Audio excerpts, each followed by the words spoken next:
여러분 안녕하십니까? 3월 16일 JCN 모닝뉴스입니다.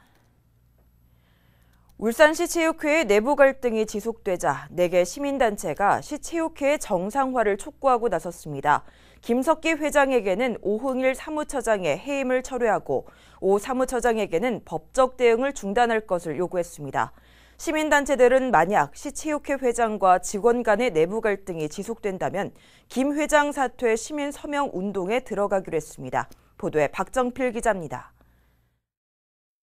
시민단체가 내부 갈등을 겪고 있는 울산시 체육회의 정상화를 촉구하고 나섰습니다. 지난해 김석기 회장과 직원 간 내부 갈등에 이어 지난 2월 오흥일 사무처장의 해임까지 갈등은 절정에 달했습니다. 이들은 현재까지 자체적으로 갈등을 해결하지 못하고 있는 시체육회를 강하게 질타했습니다. 오는 10월 열리는 울산 전국체전의 성공적 개최를 위해 김석기 회장과 직원 간 내부 갈등은 바람직하지 않다는 겁니다. 전국체전을 6개월 앞두고 주간 단체 회장과 핵심 실무자가 갈등을 야기하는 것은 이유야를 막론하고 울산 시민의 분노를 일으키는 행위입니다. 김 회장은 오 사무처장의 해임 징계를 즉각 철회하고 오 사무처장도 직무 효력 정지 가처분 신청과 부당해고 신고 등 법적 분쟁을 중단하라고 요구했습니다. 울산시도 현재 민선 회장 선출 방식의 문제점을 파악하고 유사 사례 발생 시 대비책을 강구해야 된다고 강조했습니다. 현 상황 지속 시 조례를 제정하여 가맹단체장 중심의 비대위를 구성하고 전국체전의 성공적 개최를 위해서 만전을 기할 것을 요구한다. 그리고 체육회장의 독선을 방지하기 위해 예전처럼 지방자치단체장이 체육회장을 겸직하는 것이 바람직하다고 주장했습니다. 강력단체장이 공정한 인사로 구성된 회장 추천위를 만들어서 추천된 지역사회 체육인 모두가 수긍하는 신망받는 인사를 체육회장으로 선임하는 것을 제안한다. 이들은 전국체전의 성공적 개최를 위해 시체육회의 화합된 모습을 보여줄 것을 당부했습니다. 그러나 내부 갈등이 지속된다면 시민들을 대상으로 김 회장 사퇴 서명 운동에 들어갈 계획이라고 밝혔습니다. JCN 뉴스 박정필입니다. 러시아의 우크라이나 침공이 장기화되고 서방의 대러 제재가 강화되면서 울산 지역 내 수출 기업들의 피해도 커지고 있습니다. 한국무역협회 울산지역본부에 따르면 러시아의 우크라이나 침공 이후 모두 14건의 기업 애로사항이 접수됐습니다. 피해 유형별로는 대금 결제 지연이 7건으로 가장 많고 거래선 단절 우려가 5건, 물류 애로와 원자재 수급 애로가 각각 1건입니다. 특히 지역 주력 산업인 자동차와 조선 관련 중소부품업체의 피해가 상대적으로 큰 것으로 파악돼 맞춤식 지원 방안 강화가 시급하다는 지적입니다. 내부 정보를 이용해 부동산 투기를 한 혐의로 구속돼 재판을 받고 있는 송병기 전 울산시 경제부시장이 보석으로 풀려났습니다. 울산지법은 지난 14일 송 전 부시장이 신청한 보석 신청을 받아들였습니다. 법원은 도주와 증거 인멸 우려가 적다며 보석을 허가하면서 보증금 3천만 원과 주거지 제한 등을 조건으로 걸었습니다. 송 전 부시장은 지난 2015년 울산시 교통건설국장으로 재직하면서 알게 된 내부 정보를 이용해서 아파트 사업 예정지 인근에 토지를 매입한 혐의로 지난해 12월 말에 구속됐습니다.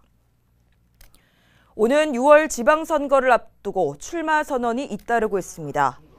국민의힘 예비후보로 등록한 문병원 전 울산시의원은 어제 울산시청 프레스센터에서 중구청장 출마를 선언하고 새로운 도약 중구, 새로운 종갓집, 이사 오고 싶은 살맛나는 중구를 만들겠다고 밝혔습니다.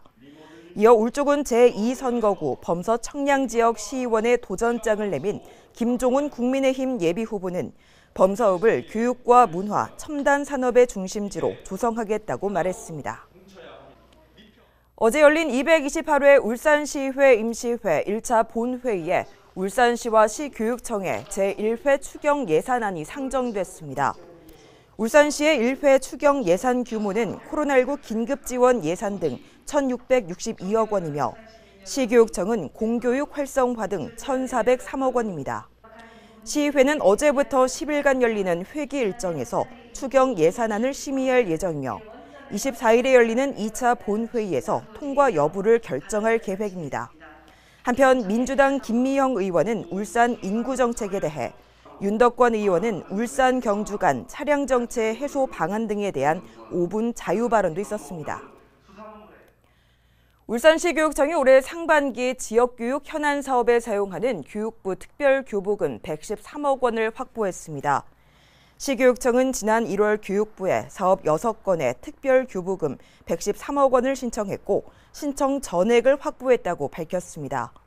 시교육청은 특별교부금을 활용해 울주군 온산고 다목적 강당과 급식소를 증축하고 동구 화암초와 울주군 영화초 화장실을 개선할 예정입니다.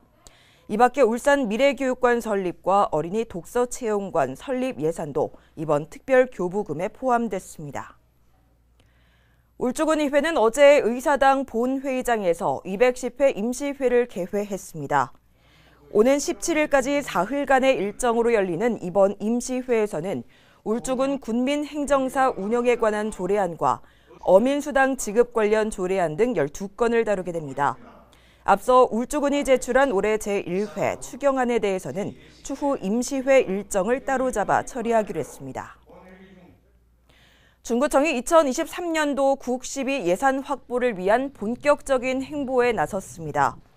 중구청은 어제 2023년도 국12 예산 확보 대책 보고회를 열고 부서별 내년 국12 신규 사업 예산 확보 대책 등을 논의했습니다. 중구의 내년도 국12 예산 확보 목표액은 2,576억 원으로 다운동 도시재생 뉴딜 사업 등 신규 사업 227억 원과 병영성 정비 사업 등 계속 사업 2,349억 원입니다. 중구청은 정부 관계기관을 방문해 사업의 필요성과 타당성에 대해서 설명하는 등 예산 확보에 힘을 쏟을 계획입니다. 3월 새학기 개학 이후에 학교 급식질 종사자의 코로나19 감염이 늘면서 학생들의 급식에 차질을 빚고 있습니다. 울산시 교육청은 퇴직 급식 종사자 등 100여 명의 대체 인력을 확보해 별 문제가 없다고 밝혔는데요. 하지만 실제는 그렇지 않았습니다. 이현동 기자의 보도입니다. 울산에서는 지난 11일 기준 급식 종사자 1,681명 가운데 146명이 코로나19에 걸리거나 격리됐습니다. 당장 대체 인력이 필요하지만 학교 급식 현장의 상황은 그렇지 못합니다. 급식 종사자 전체가 격리됐을 경우에만 학사 일정을 조정하거나 대체식을 제공할 수 있기 때문입니다. 저희 학교에도 확진이 한 명이 나는 바람에 어젯밤부터 대체 인력을 구하다 못해서 결국은 없이 한 명이 빠지고 일을 하다 보니까 정말 아수라장이 따로 없었거든요. 울산시 교육청은 퇴직한 급식 종사자 100여 명을 확보해 인력 공백을 최소화하고 있다고 밝혔습니다. 퇴직 근로자 올해 같은 경우에는 그 107명 대상으로 해서 그분들에게 대체 인력 풀에 등재할 수 있도록 안내를 하고, 이에 대해 학비노조는 퇴직한 급식 종사자의 경우 실업급여를 받거나 재취업한 경우가 많아 대체 인력으로 활용되는 경우는 드물다는 입장입니다. 사실은 정년 퇴임자가 올해 같은 경우는 실업급여를 받아야 되기 때문에 작년, 재작년인데 이분들이 다시 현장에 들어와서 대체 인력을 하는 것은 극히 드문 상황입니다. 실제 교육청의 교육공무직 대체 인력 풀에는 조리 실무사의 지원은 눈에 띄게 적었고 채용도 제대로 이뤄지지 않고 있었습니다. 또 교육청이 밝힌 퇴직한 급식 종사자의 인력 수급은 현재 4명 정도에 불과했고 이마저도 해당 부서에서 전화로 인력풀 참여를 독려할 예정에 있습니다. 퇴직자분들한테는 저희들이 연락할 수 있는 방법이 있기 때문에 또 기존에 일하시던 분들이고 해서 저희들이 좀 전화를 해서 독려를 해볼까 지금 한번 팀별로 지금 생각을 하고 있습니다. 급식 종사자 확진자가 늘자 뒤늦게 교육청이 나서 퇴직한 급식 종사자를 수소문하고 있는 겁니다. 이런 가운데 노옥희 교육감은 서한문을 통해 대면 수업 기조를 유지하겠다고 밝혀 학교 현장의 혼란은 더욱 가중될 전망입니다. JCN 뉴스 이현동입니다. 울산 지역 전체 기업 가운데 여성이 실질적으로 소유하거나 경영하는 기업은 43%를 차지하지만 매출액은 전체 기업의 8.8%에 그친 것으로 나타났습니다. 중소벤처기업부는 여성이 실질적으로 소유하거나 경영하는 울산 여성기업이 2019년 기준 55,595개로 2018년보다 2.2% 증가했다고 밝혔습니다. 이는 울산 지역 전체 기업의 43.5%에 달하는 것으로 업종별로는 도소매업과 숙박 음식업, 부동산업 등이 전체의 66.7%를 차지했습니다. 반면 여성기업 매출액은 7조 9,389억 원으로 전체 기업 매출액의 8.8%에 그쳤습니다. 울산시 여성단체 협의회 27대 회장에 김명희 신임 회장이 취임했습니다. 울산광역시 여성단체 협의회는 어제 문수 컨벤션에서 회장 2취임식을 가졌습니다. 김명희 신임 회장은 취임사에서 코로나19 상황이 지속되고 있지만 여성단체 협의회가 앞장서서 지역 주민들을 위해 봉사하고 여성의 권익 증진과 양성평등의 문화 확산에 최선을 다하겠다고 말했습니다. 울산시가 울산에 주소를 두고 있는 군복무 청년들을 대상으로 상해 보험 가입을 지원합니다. 지원 대상은 울산시에 주민 등록을 두고 현재 복무 중이거나 내년 2월 말까지 입영하거나 전역하는 육해 공군과 해병대 등 현역병과 상근 예비역, 의무경찰, 의무소방대원 등이며 단체보험에 가입한 직업군인과 사회복무 요원은 제외됩니다.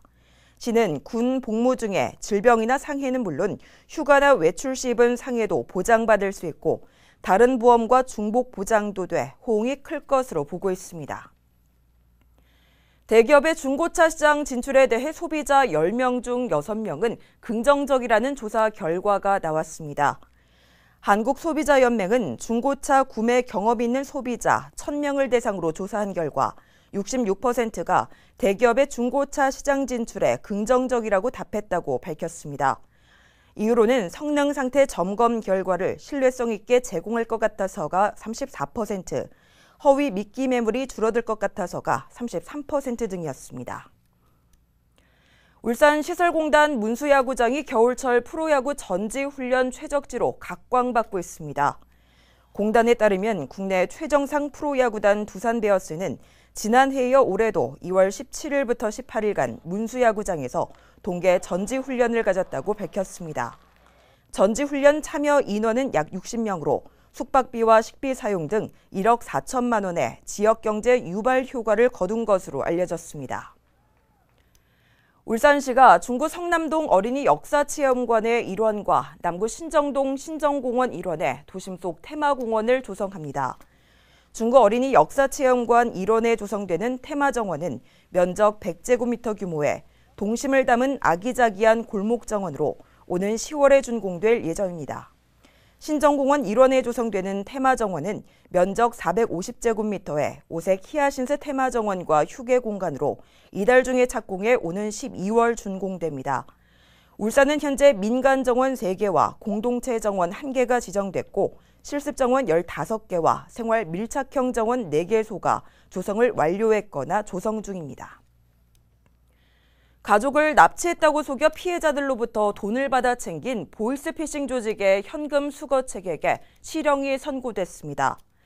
울산지법 정한근 부장판사는 공갈방조 혐의 등으로 기소된 30대 A씨에게 징역 2년을 선고했습니다.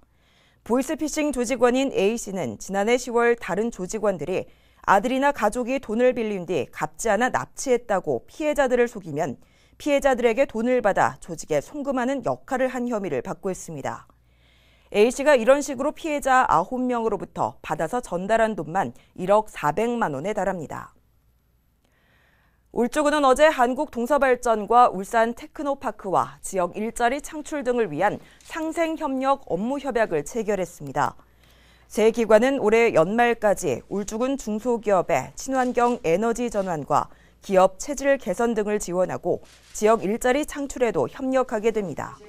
사업비는 울주군이 3억 원, 동서발전이 3억 5천만 원을 부담하며 관내 15개사에 기업당 최대 4천만 원을 지원할 예정입니다. JCN 모닝뉴스를 마칩니다. 함께해 주신 여러분 고맙습니다.